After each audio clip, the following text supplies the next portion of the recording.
की अध्यक्षता करते हुए हिंदी साहित्य के अप्रतिम मनीषी पूज्यपाद डॉक्टर सूर्य प्रसाद दीक्षित जी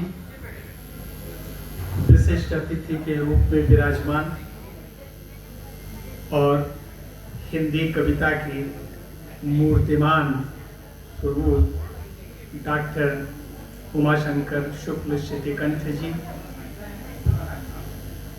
शिक्षा के प्रचार प्रसार में लगे हुए और सार्थक शिक्षा प्रदान करने की संकल्पना को चरितार्थ करने वाले भाई साकिब मिश्र जी और इस कार्यक्रम को गति देने वाले डॉक्टर जगदीश गुप्त जी के बड़े प्रिय और सक्रिय शिष्य होने का जिन्हें गौरव प्राप्त है, ऐसे मेरे अग्रज प्रोफेसर डॉक्टर हरिशंकर विश्व जी और इस कार्यक्रम की संयोजिका आदरणीय दीदी गीता गुप्त जी, क्षमा दीदी, विभू भाई, हमारे स्वस्तिक जी, सामने बैठे हुए विद्वान भाइयों, विदुषी बहनों और देश के होनहार छात्रों, आज डॉक्टर जगदीश गुप्त की शतवार्षिकी का एक प्रकार से जो साल भर कार्यक्रम चला उसकी पूर्णता का आयोजन है और इस अवसर पर मैं समझता हूं कि जितने लोग उपस्थित हैं वे सब डॉक्टर जगदीश गुप्त जी के प्रति श्रद्धा भाव रखते हैं और उनके प्रति उनके मन में बेहद सम्मान है और मैं तो उनका शिष्य हूँ। उनका शिष्य होने का गौरव मुझे प्राप्त है। यह भी एक विशेषता है कि मैं उनका शिष्य हूँ और ये वर्ष जो था वो डॉक्टर जगदीश गुप्त की जन्म शताब्दी का वर्ष था, तो पत्रिका निकलती थी और वो पत्रिका इसलिए वो ठीक ठाक बन गई, उसमें बहुत से अच्छे लोगों के आलेख आए और इस पत्रिका को हमारे गुरु जी, हम सब के गुरुवर, हिंदी साहित्य के जीवंत मिथक प्रोफेसर सूर्य प्रसाद दीक्षित जी का प्रवेशांक से ही आशीर्वाद प्राप्त रहा है और वो आशीर्वाद आज भी फलीभूत है और होता भी रहेगा। तो जो कुछ भी है वो अच्छे भले लेखकों ने जो कुछ उसमें दिया आपके सामने है, तो दियम वस्तु गोविंद तो प्रेमेव समर्पये। बहुत अच्छी बात अभी हमारे पिछले वक्ता आदरणीय प्रोफेसर अलका जी ने कही। मैं बहुत गंभीर बातें इसलिए नहीं करूँगा कि उनके कृतित्व पर तो चर्चा करने के लिए हमारे सामने जो है दो मनीषी बैठे हुए हैं। मैं सिर्फ इतना कहना चाहूँगा कि गुरु जी की शिक्षा दीक्षा जो हुई वो सब तो काफ़ी लोग जानते ही हैं।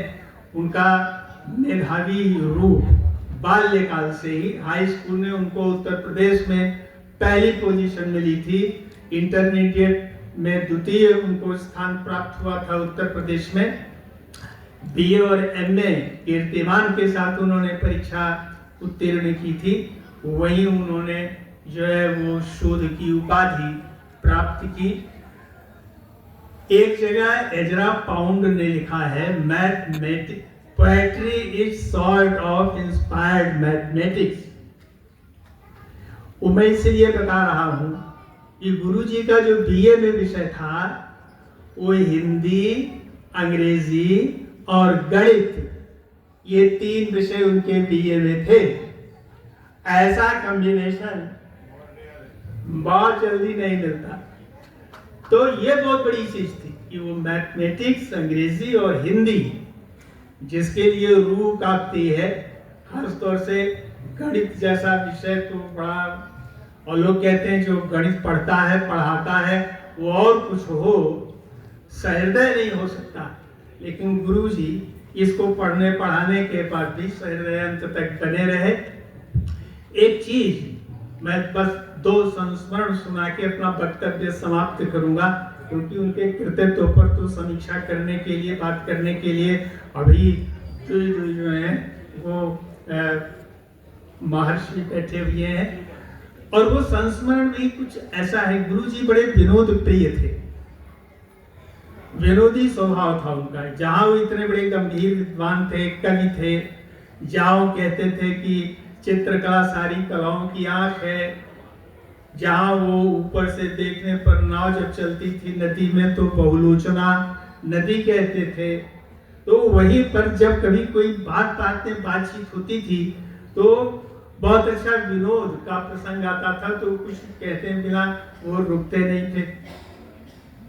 मैं शोध कार्य करने के लिए जब लगा तो इलाहाबाद से आपके राष्ट्रीय पांडुलिपि संग्रहालय, हिंदी साहित्य सम्मेलन विभाग की लाइब्रेरी, बहुत सारी चीजों में अध्ययन करने के बाद गुरुजी ने कहा अयोध्या जाइए, वहां पे जनार्दन उपाध्याय हैं। तो जनार्दन उपाध्याय उन दिनों कोप भवन में रहते थे अयोध्या में, जहाँ राम मंदिर है, हनुमानगढ़ी है, एक बिल्डिंग थी उसका नाम है याद नहीं है, कोप भवन। तो उसी में किराए पे रहते थे। फिलहाल मैं गया तो जनार्दन जी मुझको श्री राम ग्रंथालय ले गए, बाबा राम कुमार दास का पांडुलिपियां मिली, मुझे हस्तलिखित ग्रंथों वाला काम करना था। लौट के आए तो मैंने उनसे बताया कि गुरुजी जनार्दन उपाध्याय जी कोप भवन में रहते हैं, और वहां पर मैंने उनसे बहुत सारी चीजें ली। तो उन्होंने कहा एक लेख लिखो, मेरी शोध यात्रा आनंद भवन से कोप भवन तक, है कि नहीं? इलाहाबाद में आनंद भवन है, अयोध्या में कोप भवन है। तो मैं लिखा तो बहुत देर तक ठहाका होता रहा। और जो भी आए उस दिन वो आए, पीछे राजा राम शुक्ल आपके घर के पीछे रहते हैं, कह इनसे मिलिए, द्विवेदी जी हैं, अभी अभी कोप भवन से आए हैं लेकिन बड़े प्रसन्न हैं ये, आनंद भवन से कोप भवन की यात्रा करके। ऐसे ही भाई हरिशंकर जी भी इसको बड़े चोखा लेके बताते हैं। एक सज्जन के जुड़वा बेटे हुए तो गुरु जी से कहा इनका नामकरण कर दीजिए। तो उन्होंने कहा भाई तुम लोग भी सोचो। तो किसी ने कहा राम लखन कर दें, किसी ने कहा मोहन सोहन कर दें, कहा नहीं नहीं नहीं, तो दोनों साथ पैदा हुए हैं कुछ ऐसा। तो उन्होंने बताया, जो आए थे पूछने, भाई तुम अपने बच्चों का नाम धनुष बाण रख दो, है कि नहीं? एक का धनुष और दूसरे का बाण। बाण भी बड़े अच्छे व्यक्ति थे, हमारे यहाँ बाण तो वहां कवि हुए हैं और धनुष नाम के भी बहुत सारे कवि। तो एक उन्होंने और बड़े प्रसन्न हुए वो, वाह क्या साथ साथ पैदा हुए, और बिना धनुष के बाण नहीं, बिना बाण के धनुष नहीं। तो ऐसी परिस्थिति वो लाते थे। और उनका जो तहखाना था, हम लोग तुलसीदास के 25-30 छात्र कभी कभार, मैं समझता हूँ एग्जामिनेशन के पहले तो एक्स्ट्रा क्लास पढ़ाते थे, हम 20-25 लोग आ जाते थे घर। तहखाने में हम लोग तुलसीदास की कक्षाएं गुरुजी लेते थे और वो 1.5, 2, 2.5 घंटे चलती थी। उसके बाद बढ़िया सा नाश्ता आता था और मिठाई आती थी, लोकनाथ वाली लड्डू वड्डू आता था। और वो एक तो नहीं आता था, वो थोड़े से परात में रखा रहता था। विद्यार्थी अपनी रुचि के अनुसार जो है वो खाते थे और फिर हम लोग अपने अपने घर पे जाते थे। जब कभी ऐसा अवसर आता था, खासतौर से कोई पर्व हो, कुछ हो, और हम लोग जाते थे, तो ये होता था कि गुरु जब घर जाएंगे, याद आते हैं गुरु जी, पूछते थे घर जा रहे हो, पैसा वैसा है रास्ते का? मैं उनका शोध छात्र था। उन्होंने जिस मान मर्यादा स्नेह के साथ मैं उनके साथ काम किया, मेरा तो वाइवा भी हुआ, हिंदी विभाग में हुआ, मैं तो शोध की एक प्रति लेकर गया था।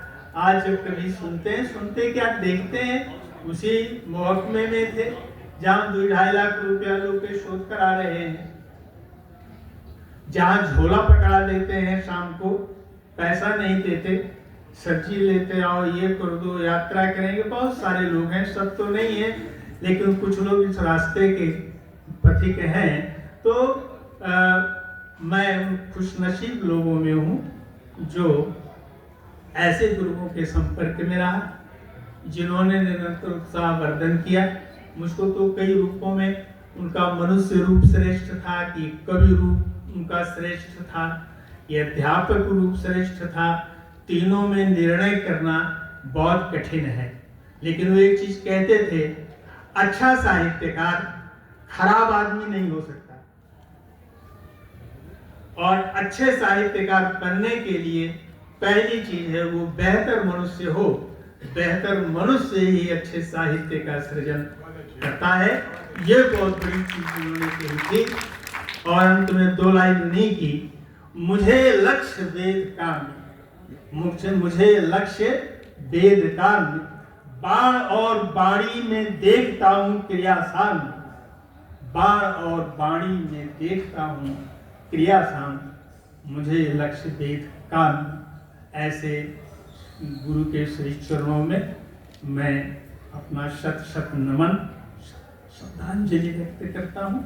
और आप सब लोग जहाँ बैठे हुए हैं, आप सबके प्रति हार्दिक धन्यवाद। नमस्कार।